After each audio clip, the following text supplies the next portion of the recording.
Welcome to Deliberate Discomfort. I'm Jason Van Camp. I'm here with Lance Corporal Tomy Parker, my buddy. So I want to welcome him to the show. Thanks for being here, bro. Thanks for having me, Jason. So I want to thank everybody for being here. And I'll also let everybody know that Deliberate Discomfort is available for free. If you go to deliberategediscomfort.com, we'll ship the book to you. And we hope that you guys enjoy it. We've sold 18,200 copies so far, and we're very excited about it. It's changing lives. So people are telling us, and proud of my team for all their efforts, and Tomy being a member of that team. I also want to recognize Omar Coffee. We got Omar Coffee. You go to omarcoffee.com. You get any one of their unbelievable brands, Stars and Stripes Java. You got Bravo Zulu Java, you got Jarhead Java. These guys are awesome. They give to the Semper Fi Fund, and I know Tomy Parker also is a big fan of the Semper Fi Fund. All right, let's roll. Tomy, you and I met in 2012 when we did an event with the New York Jets. Remember those days, man? Yeah, I remember I was flown out there and given the opportunity to work for your budding company, and I don't think I've ever been more nervous in my life. Why were you so nervous? Talk to me about that. Because as a little kid, I wanted to be an NFL player, and so the fact that I was supposed to speak to NFL players about how to potentially be better people was a paradox to me. Like, I didn't really understand what I could tell them. And so I was nervous about how it would go. How many times have you spoken to groups before the Jets? How many times have you done that? Probably 20 or 22, but of nothing of that caliber. They were high schools or fundraisers, or I spoke about a book called The Things They Carried, or this thing here locally. But it wasn't of that caliber of human being. I had a warped perspective of people that had become successful, if that makes sense. And to me, an NFL player was the pinnacle of success. It's what I wanted to be as a kid. And so I didn't know what I could possibly tell them to try to make them work harder or try harder, because they'd already poured their life and soul into something, trying to reach that pinnacle. Well, you crushed it. You had an absolutely unbelievable presentation. Everybody loved it. And one thing I remember about that weekend, we went out to eat, all of us, one night. And we had Navy SEALs and Green Berets and FBI guys and CIA guys and all sorts of guys there. And the waitress came over and she was trying to get our orders. And I guess there was maybe 20 of us around the table, you included. And you told everybody, you basically shouted at the top of your voice, "Shut the F up. The waitress is trying to get our order. What do you guys want?" And so you took charge, and everyone was like, "Semper Fi, man. Like, look at the Marine taking charge of the situation." That was awesome. And ever since you did that, I was like, Tommy's my guy. You know what I mean? I want to bring Tomy into the tribe, into the fold, man. You remember that? Yeah. You know, Tomy, you got an amazing life story, bro. And I want to tell people your journey. I want to share your journey with this audience. Before we begin, you know, we started this conversation, and I was like, "Hey, what have you been up to?" And you're like, "Hey, I just did 5 miles, and I did all these burpees." Tell me exactly. Repeat again what you did today. I didn't do it today. I did it yesterday. Today's something a little bit different workout.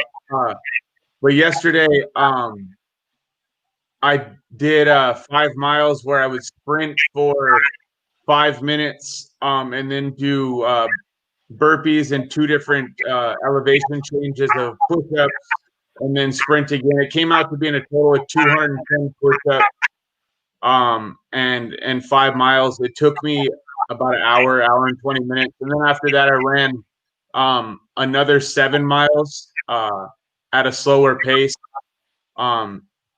just to kind of try to alleviate some of the soreness it was going to be today. Continue to push the blood around in my muscles. I was going to do 10, but it ended up being too hot. My face got a little sunburnt. And since 2015, you've lost 150 pounds. Is that right? Yeah, I would say so. Back then I didn't do anything. I thought that I guess I wasn't necessarily capable of doing a lot.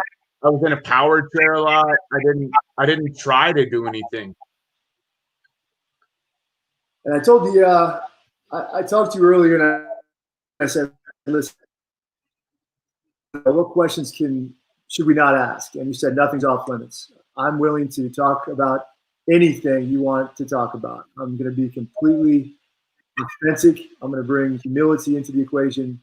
So if any of our audience members have a question for Tomy, please let us know, and we'll get to it at the end of the show. Now, I want Tomy, you to tell us about what happened in Afghanistan. Kind of paint the picture. You're Lance Corporal Thomas Parker, lean and mean fighting machine, man. You're in Afghanistan, and you're in combat, and you get injured. Talk to me about that experience, man. Okay. We were staying in Afghanistan. We'd been there for about 4.5 months. And we had heard that there were some IEDs outside of this farmer's house that he didn't want there. He didn't want his kids to potentially step on him. So we went there to blow them up, and we thought, looking at the terrain and the way everything that was going to be set up was going to be an ambush. We honestly didn't want to go. But we went out there with EOD completely fine. There was we went there, blew them in place. Everything was okay. And then we were on our way back, and we were maybe 800 meters from our patrol base as the crow flies. Like, I could see the top tower of our patrol base, and they could see us. And we took contact. I was the last guy out of 20, turned around and looked behind us and couldn't figure out where they came from. And by now it's getting to be about dusk. And so our squad leader said to continue to push, because his exact words were, "You can't find IEDs in the dark." And so we continued to push forward. I made it about 20 steps maybe, and my ears felt funny. And then I came crashing into the ground, and I was conscious at that time. It was all dusty around me. I could look down and see my left leg, and my left leg was just looked like ground up hamburger kind of. In my right leg, I could see my tibia and fibia exposed. Our corpsman and another gentleman rushed in and started treating me. They put tourniquets on my right leg and my left leg. And then a guy that is still in the Marine Corps sprinted up the ridge without the route being cleared, picked up me in the litter, and they were carrying me down. But before that, I remember hearing my corpsman yell that, "I can't get it to stop bleeding. I can't get it to stop bleeding." And I didn't know at the time that he was talking about my left leg. When I stepped on the IED, it shattered my femur, and my femur shifted and slipped my femoral artery. It didn't sever it, but it cut it just enough, high enough that he couldn't get the bleeding to completely stop. Once they got me on the helicopter, the flight surgeon took that information and was able to cut open my stomach above my pelvis and clamp my femoral artery, resulting in the complete loss of my left leg, but saving my life in the end, so I'm okay with that. I also lost my fingers on my left hand. The camera's over there. There we go. Which my left hand was my dominant hand prior to getting injured. So that was an interesting learning curve. Powerful stuff, man. Thank you for your service, Tomy. Let me ask you, man, what was going through your mind during that time? Like, what were you thinking about? When I initially got injured? So let's take a step back to where your ears were ringing, and you fall. You kind of find yourself on the ground. You look at your left leg, and it's hamburger, and you look at your right leg, and you just see the bones, right? Like, what was going through your mind, man? I couldn't process really anything beyond what I could see and feel, if that makes sense. So it wasn't until, I guess I'll back up. So when I first hit the ground, I yelled out that I was hit, because I knew exactly what had happened. And Yeah. even from the initial, like, anybody that's been around an IED knows what they smell like, sound like, even taste like after an IED, and there's still that residue in the air. And then after that, all I could really focus on was the burning pain. It felt like my legs had been, my bones had exploded outwards, and then what was left had been lit on fire. Yeah. And they got you on the helicopter, and they got you to a medical facility. Yes. And what happened after that? So it was a pretty quick turnaround, I guess, to get me from injured to America. I reached Bethesda Naval Medical Center the 14th. And I had gotten blown up December 11th. So it was a quick 3-day turnaround before they got me to the hospital. I was greeted by my mom and an uncle that was in the Marine Corps. And when I came to the first time, because I'd been snowed the whole time, I thought I was still in Afghanistan. I woke up and saw my mom at the foot of my bed, and I was like, you can't be here. It's not safe for you to be here. And she tried to calm me down. I panicked. It put me back out, and then I woke up what I believe is the next day.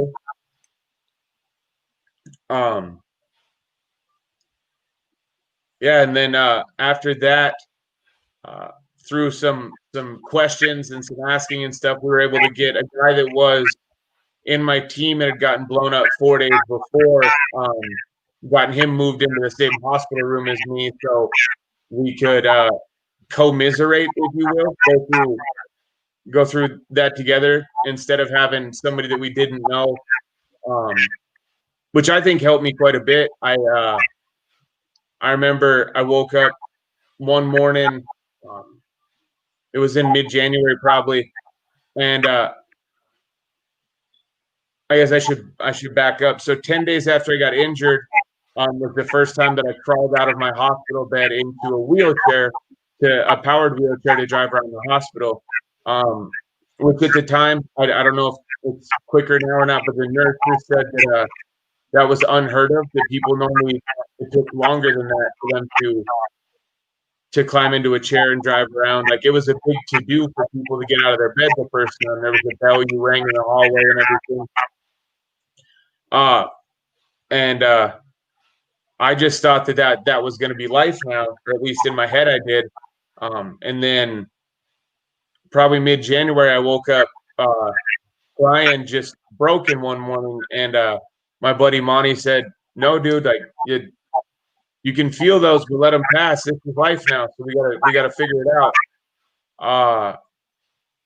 And that resonated quite a bit, coming from a person that we have almost the exact same injuries. The only difference is he has 2 fingers on his left hand.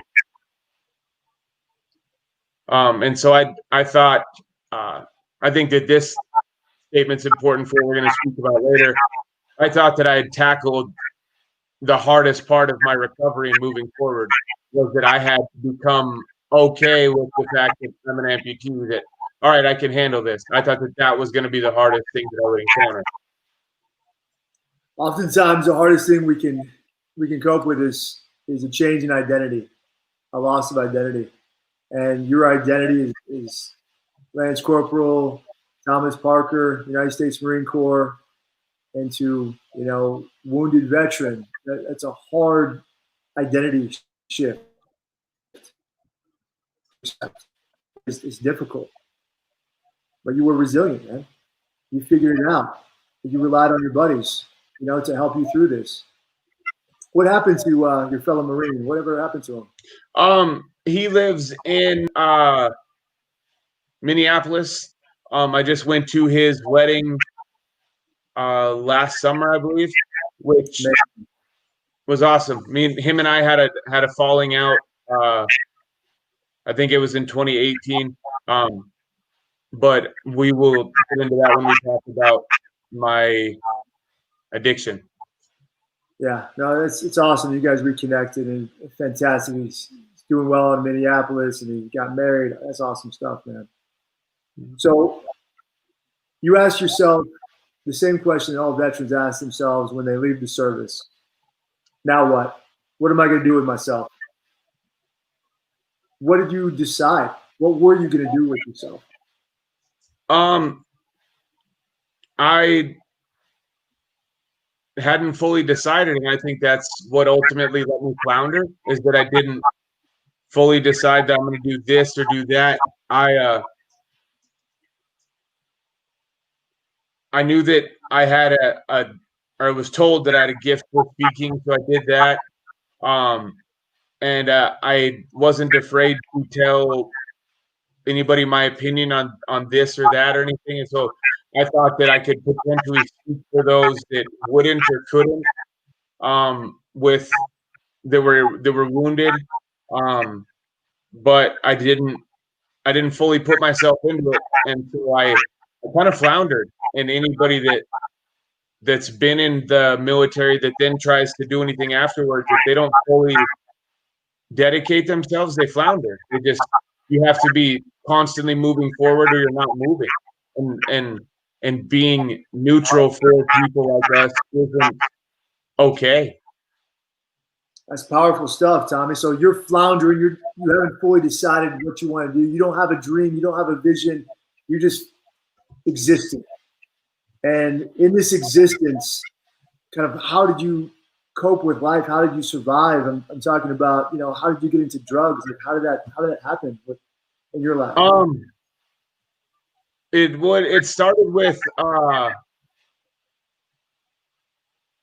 going to choose these words carefully because a lot of people like to try to blame the VA or medical doctors or DOD doctors for it. But it started with the prescriptions I was given when I first got injured. It wasn't their fault. That they gave me exactly what I asked for, and I did. Looking back, a really good job of hiding my addiction from them and from those closest to me. To the point to where when I asked for more, they didn't question giving me more. And so I butted up or not butted, but grew from doing just the opiates I was getting given to heroin and to meth, and the entire time thought that I, at some point in time when I was done, could just drop it. I even remember thinking when I moved back from California to Montana, that when I moved to Montana, that I would just be like, okay, I'm going to be done doing pain pills because the doctors won't prescribe them as much up there. Like I had all these reasons stacked in my head on why I would just have to stop, and that wasn't the case. I ended up finding them illicitly. I ended up going further down the hole that I didn't. That at first I wasn't willing to acknowledge what I was even doing. And then once I acknowledged that I was doing it, I labeled myself rather quickly as being a drug addict. And I did that on purpose because then no one else could. I couldn't get hurt by the fact if a family member or friend was like, "Oh, well, you're just a drug addict." Like, yep, I already said that I am. Like, and so, but I thought that I was shielding myself. But something I realized later on with that is actually put myself into a prison or a confinement by stating that, because I said, well, I am this. And the fact that I stated that I am that, I thought that I couldn't be something else. And so I didn't really try. I went to drug treatment centers to appease people. And that worked for a little while, but after everything, my card house kind of crumbled down, people were able to see everything. And then that's when I started losing friends, family. I was given a house by a nonprofit that they ended up taking back when I got charged for my possession charge. And so I literally lost everything, which you would think would make like most people be like, okay, I'm done. I'm gonna because of the banner or anecdote that I gave myself as being a drug addict or a junkie. When I got out of jail, I just went right back to it. I didn't even stay sober for 24 hours. So in your journey of trying to find your identity, you kind of came to the conclusion that your new identity was you're a drug addict for some reason. And during this time, you know, you had opportunities to speak with Mission 60 and other organizations. You were given a brand new truck, handicap accessible truck. You were given a brand new house, handicap accessible house, the whole thing. Your girlfriend, Dara, moved in with you, right? Or she was your fiance at the time, or Oh no, I had a different girlfriend back then. Dara is a new one that actually helped me quit being an addict. But yeah, I think where you're going with this is that I had the opportunity to be something else and had a lot of people that would have been willing to help me not be a drug addict anymore. Is that where you're going with that? Yeah, I'm just kind of painting the picture for the audience as well to let them know, like, you had all these things that were kind of given to you, you know. And yeah, I did. I received far more than I felt then I deserved, and then I feel now I deserve. For a long period of time during my addiction, I wouldn't wear any sort of military insignia or memorabilia, or even tell people that I was a Marine because I didn't feel like I was acting like a Marine. And the respect and actual items that I was given, there were countless. And I literally didn't care, and I spat on those people's kindness and gifts, and spat in their face. And at the same time, I think to myself, you know, and we've talked about this before, it's like when people just give you free stuff all the time, you don't appreciate it as much. No, you kind of feel entitled, you know, you feel like you need to earn it. I remember when we first talked about your house, you're like, you know, I resent this house because I spend most of my time sitting outside on the front porch smoking weed, you know, or whatever, because I don't want to go in. I don't feel like I deserve it. And when we kind of came to that realization that, you know, we have to earn what we get in life, doesn't matter if you're an amputee or if you're injured or whatever it might be, that's when the light bulbs started going off, man. So talking about that a little bit. Yeah, the house I got, I was grateful that I got, but I didn't, being inside of it or even looking at it, like, it was a beautiful home that they give to war heroes, was the thing, war heroes. And I didn't feel that I had done anything to deserve it, because in my mind, yeah, I stepped on an IED, but I'm just a dude that did dude stuff. I went to Afghanistan. I stepped in the wrong place. Like, I don't deserve a house or anything special. Like, I appreciate that the DOD helps take care of me, but I'm not, in my opinion, in an elevated status above anybody else. And so that the fact that other people made me feel like that, or tried to give me things because they thought I was that, I didn't care about the things that they had given me, because I didn't respect the title that they gave me, the reason that they were giving it to me. Yeah, that makes a lot of sense to me. And when we had that conversation, it really to reality in that way. So you're doing. So let's take a step back. So you're in this horrible kind of mental fog of war, where you're doing all these drugs. You're a self-proclaimed drug addict. How many times did you get arrested during this time period? I only got arrested 3 times. I did a good job of staying hidden, like I said. And then I decided to not care anymore, I guess. And my house was raided twice back to back. And then ultimately I had to go to jail for 18 months. So talk to me about going to jail, man. They took your house away, they took your truck away, they took your wheelchair away, and they threw you in prison. You know, and from what I've heard from the people up there, that you were like public enemy number one, man. They were like fed up with Tommy Parker, you know, and they were like, we can't.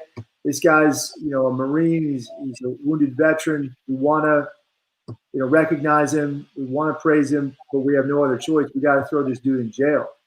Like, what was going through your mind, and what was that experience like?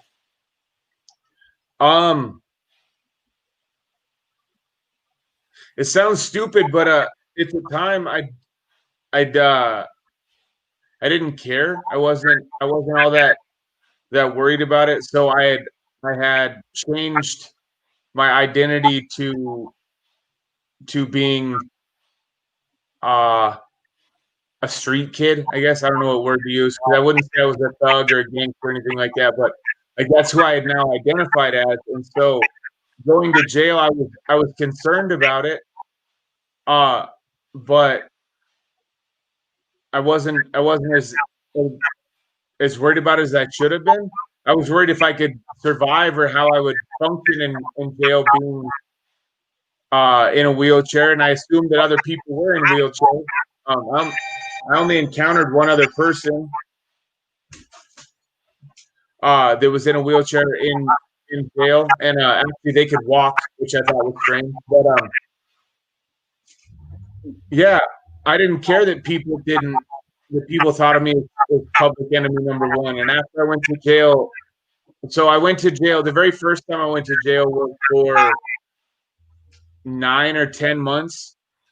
And then I got released, and I got released September 16th and relapsed September 18th on my birthday.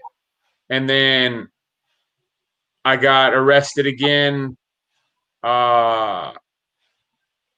October 7th, and then got released November 6th and got rearrested November 8th, and then got released December 16th,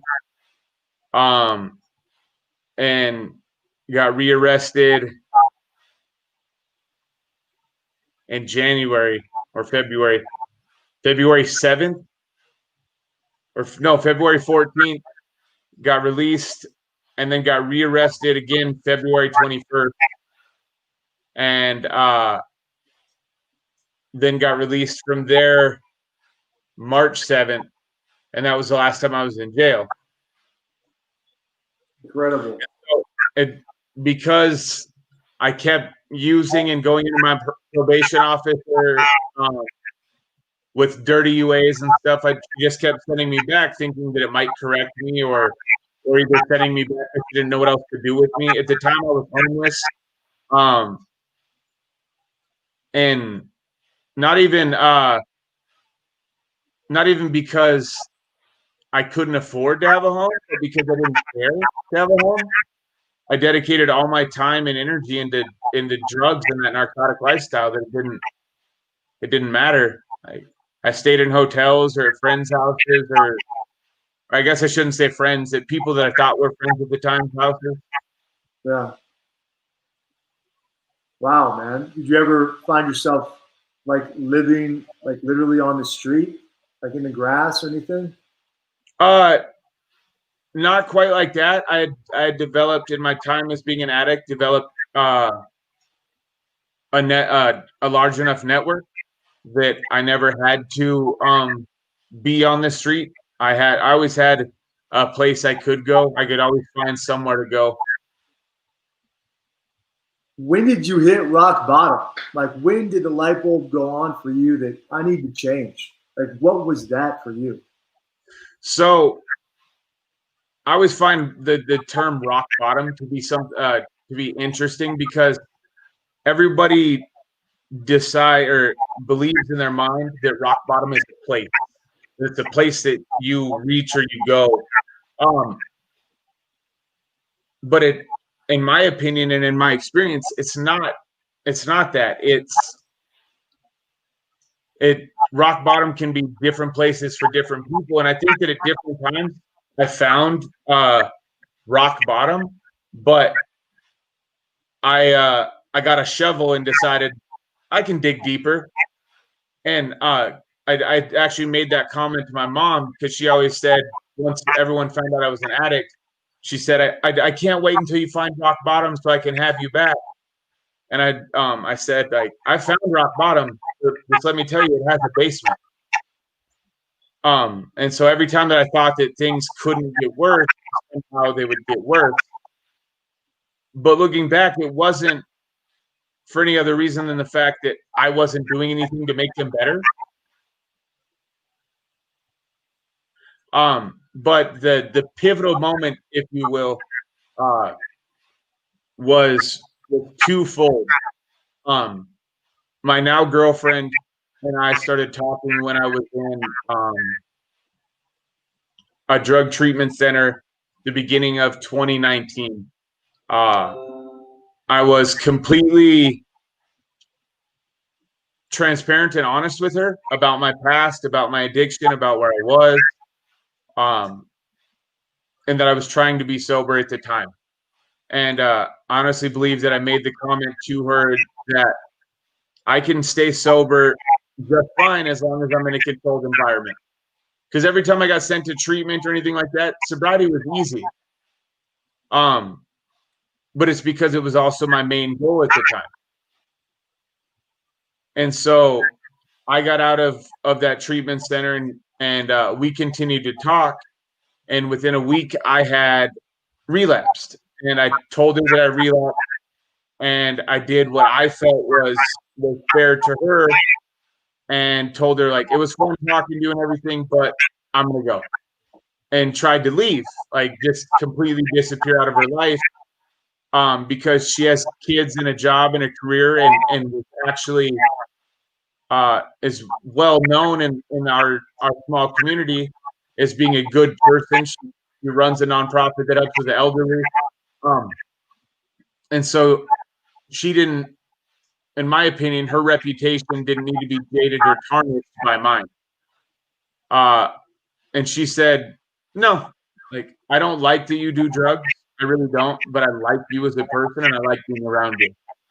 And it was in that moment that something kind of clicked in my head where I was like, oh wow, this, I laid, my bones bare and was like, hey, this is what I'm doing. And you're like, okay, I don't like you. And the fact that it wasn't like, okay, go away. Like most of the other people that had been around me with my addiction were so tired of it by then that it was like, go away. And when you get sober, you can come back and you can be my friend. Until then, go away. And that wasn't her case, which made a little spark ignite in me that I realized that, like, I'm not what I decided I was. I can be better than that. And so I didn't completely quit doing drugs then, but I started to, which sounds weird, and I started to control my drug use in the sense that if I knew I was going to be around her and all that day, I wouldn't use because I didn't want to be high around her. And then the last time that I went to jail, I went to Missoula County Jail, and they revoked my probation and sent me back up to Lake County Jail. Lake County Jail is smaller, so the only way that they would take me back is if the judge released a $500,000 warrant for me. So they brought me back to Lake County, and in that small jail, I could only be in an isolation cell for the safety of myself and others, is what they said. So while I was sitting in the isolation cell, all I did in that cell was I would wake up, eat, work out, read books, and eat more, and then go to bed. And one night when they shut the lights off, I was brushing my teeth and looked into my polished metal mirror that they have in there. I looked at myself and I said, like, okay, you've done this. You survived this. But is this who you want to be? Is this congruent with where you want to go? And it wasn't. That who I had become was no longer who I wanted to be, and I could no longer follow the beliefs or ideas that I had established in my head throughout my addiction in order to become what I wanted to be. And at the time, I didn't know what I wanted to be. I just knew that I no longer wanted to do that. And so when I got released from jail May 7th, I put myself in some dumb situations around people that used and was around drugs again, and my sobriety never faltered.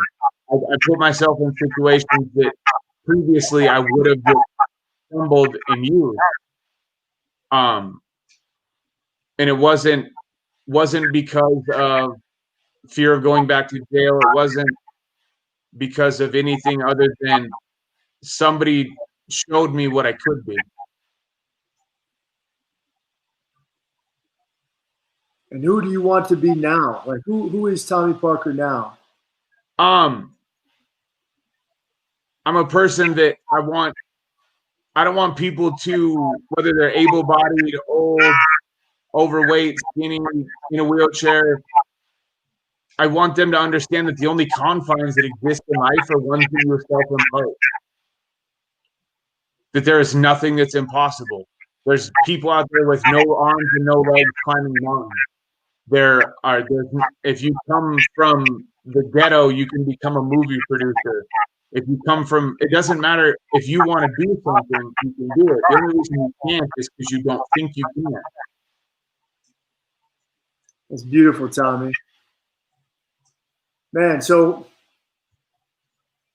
you started working out in your jail cell. You started doing burpees. You worked your way up to 500 burpees a day in your jail cell. You started losing weight. You got out and you completely turned your life around. So now your focus is on serving other people and helping other people become the best version of themselves, helping them understand that there is hope when everything seems hopeless. What would you tell someone right now who's saying to themselves, there's no hope? What would you tell that person? Change your perspective. Maybe from the angle that you're looking at it from, you don't see an avenue or a path because you don't want to have to climb over that craggy pit or that craggy peak or have to swim across that river because it's going to be uncomfortable. It's going to be hard.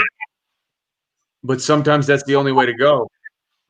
And it might be the safest way to go. When we were in Afghanistan, we chose the most difficult routes because they were most likely to be safe. That's the deliberate discomfort mindset that we're trying to teach, right? Getting comfortable, being uncomfortable. Choosing hard things before hard things choose you. Tomy, what is next for you? I want to keep you going, keep you inspiring people, keep you working out. Like what's next on the horizon? I had set a goal this year before coronavirus hit that I was going to run a marathon a month, or at least a half marathon a month. Unfortunately, that wasn't able to happen because coronavirus has a bunch of the races closed down. So I altered my goal to be that I was going to run 2,020 miles this year in my wheelchair. And so far, I have ran 1,580 since January. Damn. Congrats. It's impressive. Thank you. But yeah, that's what's next for me. I'm going to continue to try to get my business up and rolling, thanks to the help of Warrior Rising. Talk about that. Talk about that for a second. Okay. So you're a Warrior Rising veteranpreneur as well. So at Warrior Rising, we help veterans start or accelerate their own businesses. And with help from Terry Yance Miller, Yance Valor Foundation, we have a group of injured combat veterans that we're specifically helping to start businesses. And Tommy's one of those guys. And Tommy, tell everybody about your business and what we're trying to do, and we'll go from there. So I'm trying to being a person that's wheelchair bound, and using the equipment that exists out there for wheelchair people. I've noticed that I get some random breaks with my chair and stuff when I'm out and about, and there wasn't a thing put together to where all the tools I might need are there that are available, or even just good quality bags or backpacks. Being on the wheelchairs, they're hard to find out there, and so I'm hoping that with my company, I'm going to be able to make a product that will make life easier for people in wheelchairs, and hopefully get them to try to go out and live beyond their disability, and try new things because they have the tools or the bags or whatever is there to help them tackle whatever they see in front of them. Hell yeah. So like, listen, for the audience, if you're interested in helping Tommy, guys like Tommy start businesses, go to warriorrising.org and you can donate, you can volunteer, you can be a mentor. If you want to specifically invest in Tommy's business and be a part of it in some capacity, contact Warrior Rising. We'll introduce you to Tommy and we'll see if there's a fit there. If you want to mentor Tommy, please contact Warrior Rising and we can see if Tommy will be receptive to that mentorship. And we just do amazing things at Warrior Rising. And I'm so excited for you, Tommy, to get this thing rolling, man, because this is going to be awesome, man. You've got a great story and a great idea. And I really think you're going to hit a home run with it. Thank you. So talk to me more, man. Like, what's the most uncomfortable thing that you've ever done? Like in your journey, what was the most uncomfortable thing you would say?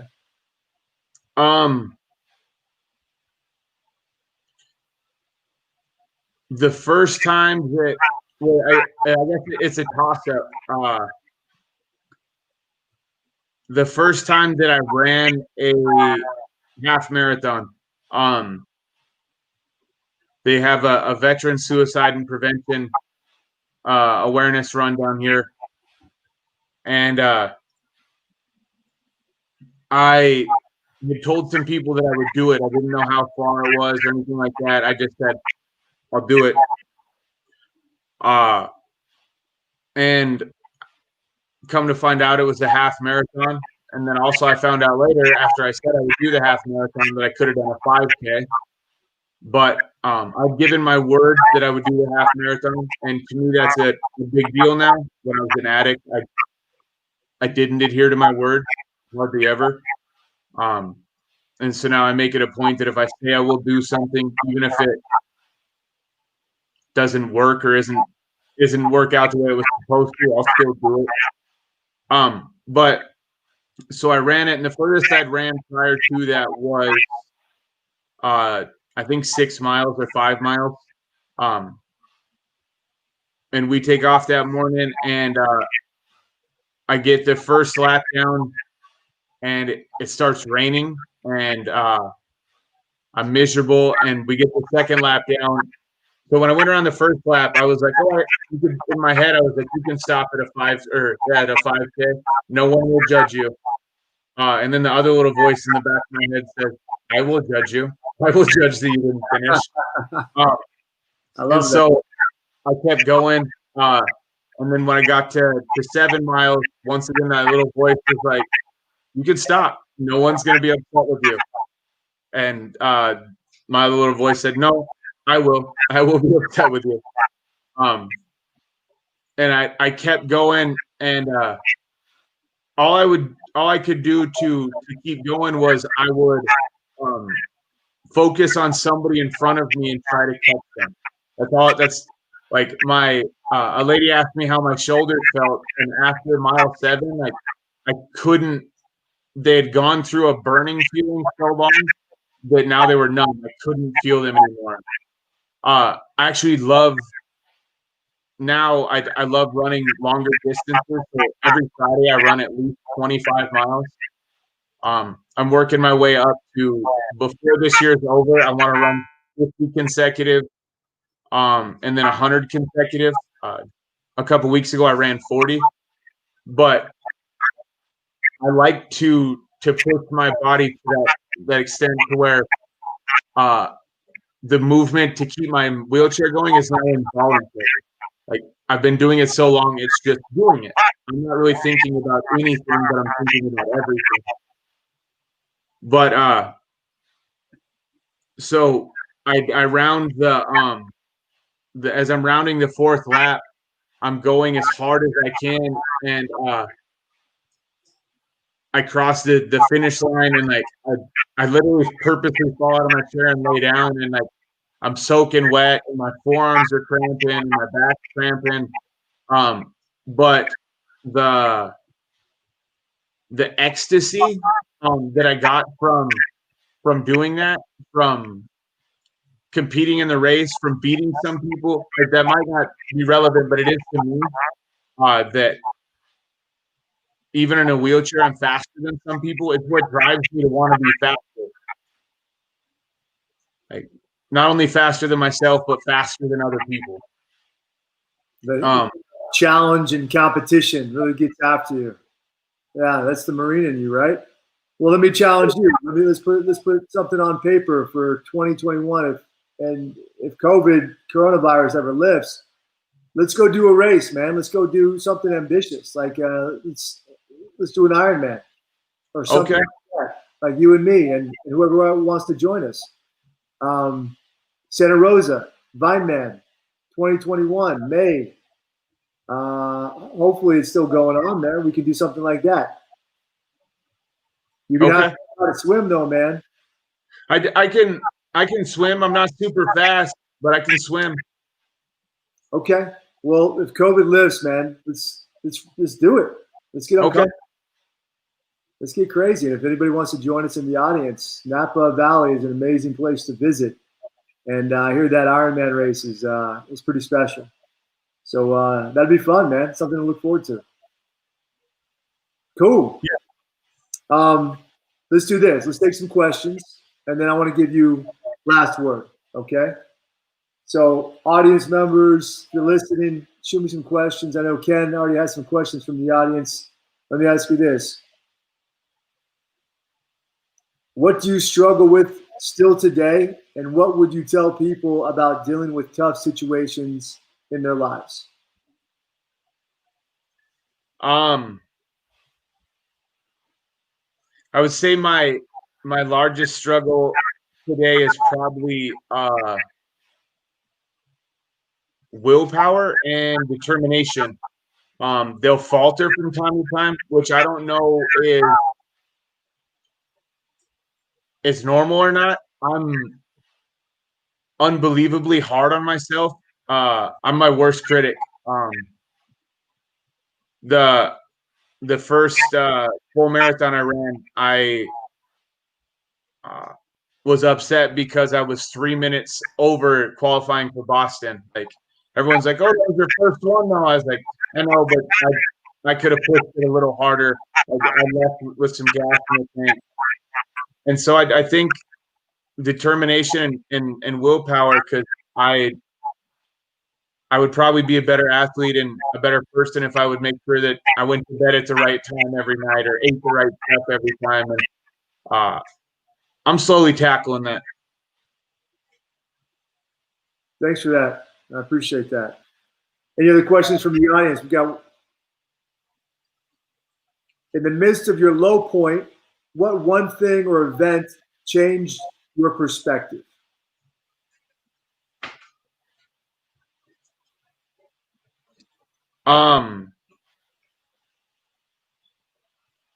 Like I said earlier, my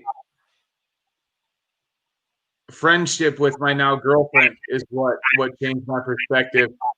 She reignited a fire in me that's allowed me to see that I still have self-worth, regardless of the fact that I don't have legs or I'm a drug addict or whatever it was.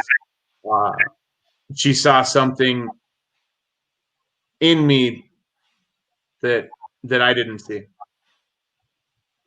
That's beautiful and powerful. Okay. What things do you turn to in order to find your inner strength?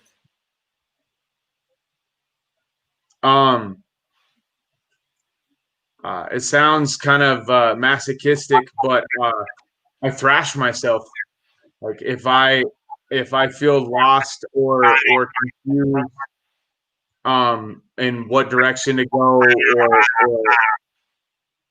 am emotionally kind of a roller coaster, I will go take off in my wheelchair and run as far and as fast as I can until my body's done.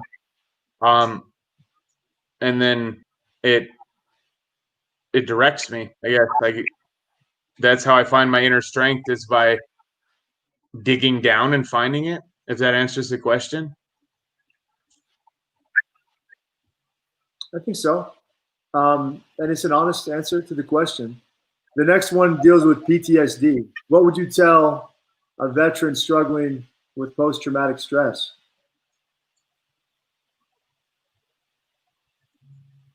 That's a hard question for me to answer. I don't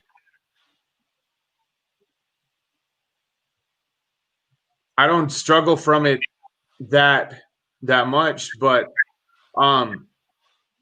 find something that you're passionate about. It doesn't matter if it is collecting butterflies, weaving baskets, whatever it is. If you find something that you're passionate about, you can potentially turn that into your solace in your time of need. I know some guys that have PTSD that the gym is what helps them with their PTSD, or hiking, or music, or video games. So find that one thing that can be your solace, and that should be able to lead you through your darkest times. And find the correct people to be around. Great answers, Tom, and from your heart, man. So let me turn it over to you for last words, and we'll close out the shop. I appreciate that everyone that joined in and listened. I appreciate you asking me the questions and having me be on here, Jason. I hope that my candor and transparency might help somebody get a better perspective on some struggles that they're going through their life, or how to overcome them. I'm no different than anybody watching this. I'm no better, no worse. But I'm not afraid to speak about what I've seen and done, because it might be, hearing that good information might be the pivotal point to help somebody else. So I hope that all of you go out there today and do something better than you did yesterday. Even if it's take the stairs instead of the elevator, or walk a couple blocks instead of park right outside the door. That little bit will snowball, and eventually you'll be a completely different person. You're inspiring people, Tommy. Don't forget that, man. Like, I've posted a couple of times about you because you're an inspiration to me. I put videos out there of you doing burpees, you pushing tires, and it's really inspired people. It's like, you know what are you complaining about? Here's Tommy. He's not complaining. And he's doing the work, right? Fantastic. So I want to close out the shop. I want to thank Tommy for being here. Hope to have you on again very shortly. Hope to do some more keynotes with you, whether they're virtual or in person, or some Mission 60 events shortly. I'm excited for you and your business, man. Really excited to see you get that thing going up off the ground and just earning your future for yourself. You know, success is in your hands. Lastly, just want to remind everybody, pick up your copy of Deliberate Discomfort, deliberatediscomfort.com. It's free. We want to thank Maui Jim Sunglasses, and we also want to recognize Omar Coffee one more time for everything that they do. And with that, we'll see you guys next Tuesday, and we'll have Ken close us out with the outro. Thanks, guys.